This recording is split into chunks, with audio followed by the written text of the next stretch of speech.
Hi friends, please subscribe to Amravati Media and press the bell icon for more latest updates.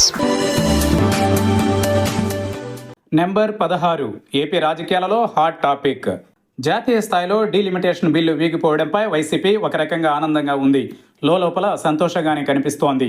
Delimitation జరిగితే తమ నియోజకవర్గాలు గల్లంతవుతాయని చాలా మంది భయపడిపోతున్నారు. ప్రధానంగా వైసీపీకి బలంగా ఉన్న నేతల నియోజకవర్గాలు ఈసారి పునర్విభజనలో గల్లంతవుతాయన్న ప్రచారం జోరుగా సాగుతోంది. అయితే కేంద్ర ప్రభుత్వంలో డీలిమిటేషన్ ప్రక్రియ బిల్లు లోక్సభలో వీగిపోవడంతో ఇప్పుడు తాము బిందాస్గా ఉండవచ్చన్న ధోరణి ఫ్యాన్ పార్టీ నేతల్లో కనిపిస్తోంది.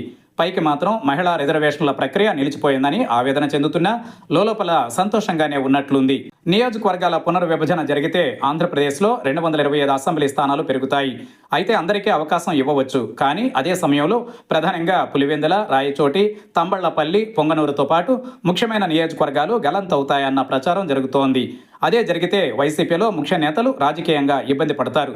జగన్ నుంచి ప్రధాన నేతలందరూ కొత్త నియోజకవర్గాలలో పోటీ చేయాల్సి వస్తుంది. అందుకే పునర్విభజనకు కొంత వైసీపీ లోపల వ్యతిరేకిస్తూనే ఉంది. కానీ కేంద్రంలో జరుగుతున్న పరిణామాలు తమకు అనుకూలంగా మారతాయని భావిస్తున్నారు. రాహుల్ గాంధీ 16 అంకె చెప్పడం, 16 మంది సభ్యులు 131 రాజ్యాంగ సవరణ బిల్లుకు వ్యతిరేకంగా లోక్సభలో ఓటు వేయడంతో దానిపై వైసీపీ సోషల్ మీడియాలో టీడీపీపై ట్రోల్ చేస్తున్నారు. దీంతో ప్రధాని నరేంద్ర మోదీ, చంద్రబాబు మధ్య విభేదాలు వస్తాయని, కూటమిలో బేటలు తప్పవన్న అంచనాలతో ఫ్యాన్ పార్టీ నేతలు ఆనందంగా ఉన్నారు. అయితే అది వైసీపీ నేతల అభిప్రాయమే. చంద్రబాబు అవసరం బీజేపీకి ఉంది, భవిష్యత్తులోనూ అవసరమవుతుంది. అందుకే ఈ ఆనందం తాత్కాలికమేనని టీడీపీ నేతలు కూడా కౌంటర్ ఇస్తున్నారు. మొత్తం మీద 16 అంకె మాత్రం ఏపీ పాలిటిక్స్లో హాట్ టాపిక్గా మారింది.